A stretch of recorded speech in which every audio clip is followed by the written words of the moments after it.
home skillets of hardware. It's Prof G, and as we used to say in my home state of New Jersey, let's go for a slice. But this time it'll be a slice of sequences, courtesy of CircuitPython. In this lesson, we're going to learn all sorts of tricks for lighting up a portion of NeoPixels using slices. And what we learn in this lesson will set us up for our next lesson, where we'll use slices to rotate lights through our NeoPixels and to create a value gauge like you'd use when adjusting a volume control or keeping score. Now, even though I'm demonstrating techniques using 10 built-in lights on a Circuit Playground board, you can use these same techniques with a NeoPixel strip or strand of any length, and we'll certainly be doing that in future lessons. So let's slice up that big learning.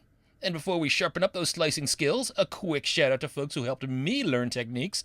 John Park is a fantastic resource who hosts a number of YouTube shows for Adafruit. His CircuitPython Parsec is full of all sorts of super quick discussions of coding techniques. And as I've also acknowledged before, Todd Kurt, aka ToddBot, has a fantastic tip sheet, and some of his writing on slices got me thinking about a deeper slice lesson. Follow them both online. Their sauce is always awesome. Now let's begin. Plug in that Circuit Playground board, Bluefruit or Express, open up PyCharm, and if you're new here, welcome. You might want to check out the course playlist to see how we got to this point. Now, a bit of slicey background before we begin. In an earlier lesson, we pointed out that objects created from the NeoPixel class are sequences. Now, in our lessons, we usually create a NeoPixel object for the 10 lights on a Circuit Playground board, giving it the name pixels. And we can refer to any individual element in the pixel sequence by referring to the element's index value in between square brackets. Just like you see here in this diagram, they're numbered from 0 to 9 counterclockwise. Well, Python has a technique called slicing, which allows us to refer to a subset of elements in a sequence.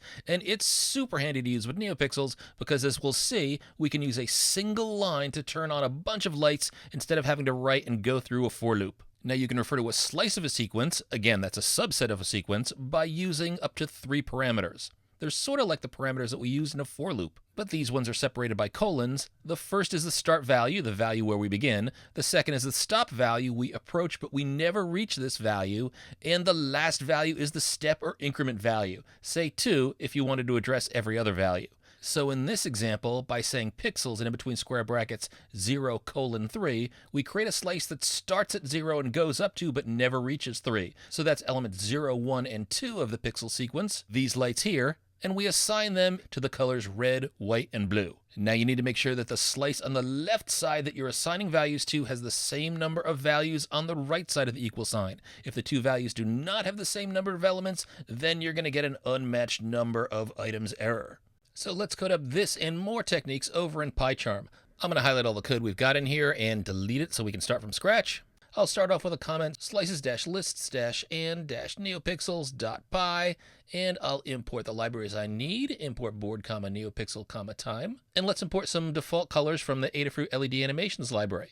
So why don't we open a browser and go to bit.ly/circuitpython-colors, all lowercase, and highlight from the word from through black, copy this, head back into PyCharm, and paste this in. I'm going to put a backslash before blue and press return so I can use my line continuation character to show this on 2 lines. Then let's set up colors in NeoPixels. So why don't we first create a colors array that contains all of the colors. And I'm going to start first by pasting in all of the colors, but then I'm going to delete the from through import here and say colors equals. So the idea is to create a colors array with all of these colors. And you know what I'm going to do is I'm going to highlight all of the colors from red all the way through black. And I'm going to show you a pro tip here. If you press an opening character that has a close, PyCharm will automatically put the open character in front of the area that's highlighted and the closing character at the back of what's highlighted. For example, I'm going to type an opening square bracket right now, and it surrounds my highlighted text in open square bracket, close square bracket. You can do the same with parentheses, quotes and double quotes, curly braces. It's not a huge time saver, but it's a nice thing to know about. And I'll press return just before Aqua. PyCharm indents this nicely, so I don't need to worry about the backslash line continuation character. Then we'll create our NeoPixel object as pixels equals NeoPixel.NeoPixel, capital N, capital P, and we're going to pass into the NeoPixel class factory board.all caps NeoPixel, comma, and there are 10 NeoPixels on the board, so we put in 10. Then let's enter that first slice that I showed you on the previous slide. This is going to light up 3 NeoPixels in red, white, and blue, so we'll say pixels, and in between square brackets 0:3. That will begin the slice at pixel 0 and go all the way up to, but not reach, 3. So it'll go to 0, 1, and 2 and stop. And we'll set this equal to red, comma, white, comma, and blue. We've got 3 values on the left of the equal sign, 3 values on the right of the equal sign. The assignment should work. And before we save and run this, let's keep the lights on. So we'll say while capital T true, colon, and we'll put in a pass statement. If we didn't do this, as soon as the code was done running, it would shut off all the lights and we wouldn't be able to see what we just did. Now let's open the terminal, run TO, save our work, and look at that. We see red, white, and blue in pixels 0, 1, and 2, but not 3. Cool. Now in the next example, we're going to use the star or the multiplication symbol to light up the first 3 lights in blue. And to do that, we're going to say pixels, and in between brackets, the slice is 0, colon, 3, just as before, but we'll set this equal to blue times star 3. That repeats blue 3 times, and it puts it in the slice of 3 values, 0, 1, 2, on the left-hand side of the equal sign. Save this, and that's exactly what we see. 3 blue lights in positions 0, 1, and 2. Nice. Now let's try 7, 8, and 9 in red. So that'll be pixels, and in between brackets, we'll start at 7, colon, and we'll go up to, but not reach 10. So that'll give us 7, 8, and 9, and we'll set this equal to red times 3. And look at this, we've also got 7, 8, and 9 in red. Cool. Now in the next example, we're going to use square brackets with a colon in between, and this is going to create a slice that is the entire sequence. So we're going to turn all the lights green with pixels in between square brackets, just a colon, so no numbers before or after the colon. We'll set this equal to green, and we'll multiply this by, instead of just saying 10, we'll say LEN in between parentheses, pass in pixels. So this will work on a NeoPixel object of any size. Someday in the near future, we're going to work with NeoPixel strips with 30 lights on them. Let's save this. And look at that, the whole board is green. Now here's another slice technique. To access the last n elements of a list, use between brackets -n, colon, nothing after the colon. So to light up the last 3 elements in red, we can say pixels in between square brackets, -3, colon, and set that equal to red star 3. This, by the way, gives us the same result as this statement up here, but the advantage of using the negative value in the first value and nothing after the colon is that this would light up the last 3 pixels on a NeoPixel strand of any length, whereas the one above would only highlight NeoPixels 7, 8, and 9. Have a NeoPixel object with 10 elements, the last 3 would be highlighted. Have a NeoPixel object with 30 elements, and you'd have 7, 8, and 9 highlighted. Those values are about a third of the way from the start of the NeoPixel strand. They're not 3 from the end. Depending on your project, you might want to use one technique or the other. So let's save and look at results. And here we go. We see the last 3 in red. And by the way, the program is executing in order, so everything was green before we highlighted the last 3 in red. That's why you're seeing green and then 3 red.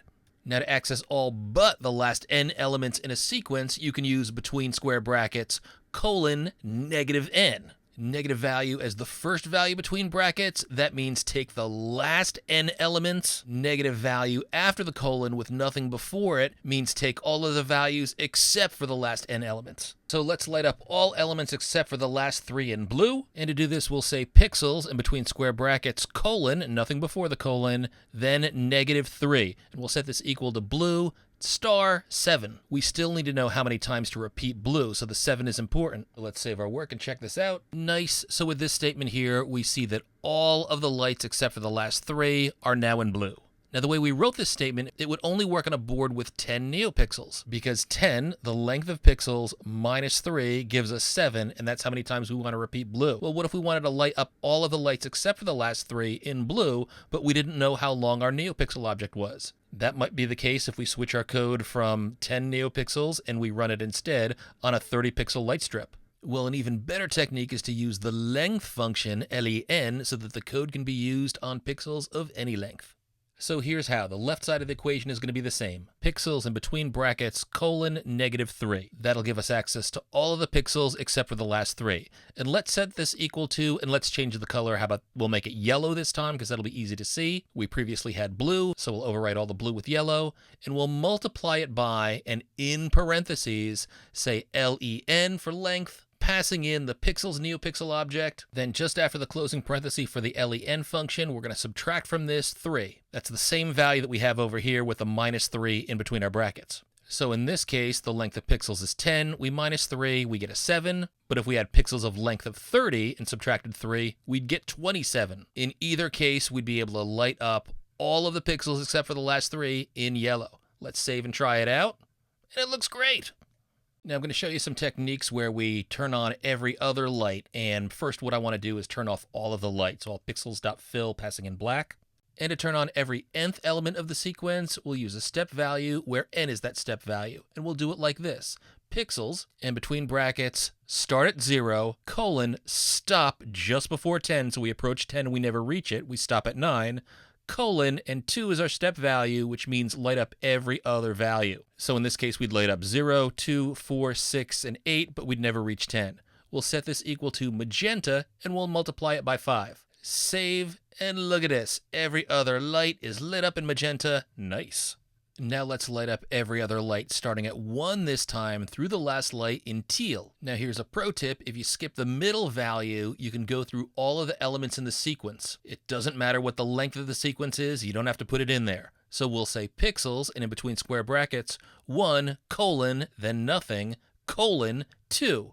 So putting nothing in for the second value, the stop value, is the same thing as putting the length of the sequence in for the stop value. We'll set this equal to teal and multiply this by, in between parentheses, and let me show you 2 ways we can calculate the number of values we need. So let's start with parentheses, and inside this we'll put int. We need to convert this to an integer. We can't multiply by a value with a decimal because we don't have any fractional lights. They've got to be whole numbers. Then between another set of parentheses is what we're going to convert to an integer, and this is len, in between parentheses. We're going to get the length of pixels. But then once we get the length of pixels, outside of that, we're going to divide that by 2. So you've got 2 close parentheses after the 2. And again, we need to have a whole number in here. So what the int value is going to do is if we divided by an odd number and we had a value that was like, say, 2.5 or 5.5, it would drop the decimal point and just give us what was before the decimal. That's what converting to an integer does. It doesn't round up. It throws away any decimals and just leaves you with the whole number. So let's save this and take a look. And ho-ho! Joining every other light that was magenta from our previous line of code, we've got every other light in teal from this line of code. Sort of gives off a bit of a Miami vibe. And just to show you another technique, we're going to use the double slash operator. This is known as floor division, and it does pretty much the same thing as converting to an integer. It rounds down, it never rounds up, dropping the decimal. So we want to work with the same set of lights, so the first part of the equation is going to be the same. The left-hand side, pixels, in between square brackets, 1, colon, colon, 2, and we'll set that equal to, instead of teal, let's use yellow this time so we see a change, and we're going to multiply this by, in parentheses, len, in parentheses, pixels, and then right after that, we're going to double slash using the floor division operator, 2. Remember, you've got the closing parenthesis at the end. Make sure your parentheses match up. We'll save this, and we see we get the same result, although instead of teal, we've got yellow. So that's floor division. The double slash operator, it works pretty much just like integer conversion. Why don't we save this to our CircuitPython school folder as slices, lists, and NeoPixels. You can refer back to this code as a sort of set of notes if you ever need a refresher on how slices can work with NeoPixels. And be sure to close the outermost tab and return to code.py when done. So SliceMeister, once again there was big learning in this lesson. We learned about Python slicing with NeoPixels. We work with slice parameters start, stop, and step. We used multipliers for repeated items in a slice. We found that starting with -n items gets to the last n items in a sequence, but using -n as the second or stop value will get you all but the last n items. We learned keeping a middle value empty will address all items in a sequence. We learned about the highlight and open character tip and the double slash floor division operator. List Legends, be sure to come back for the next lesson where we'll use lists to get NeoPixels spinning, we'll create a volume gauge, and we'll learn about list comprehensions. Until then, revel in the thought that you have even more skills to make something awesome.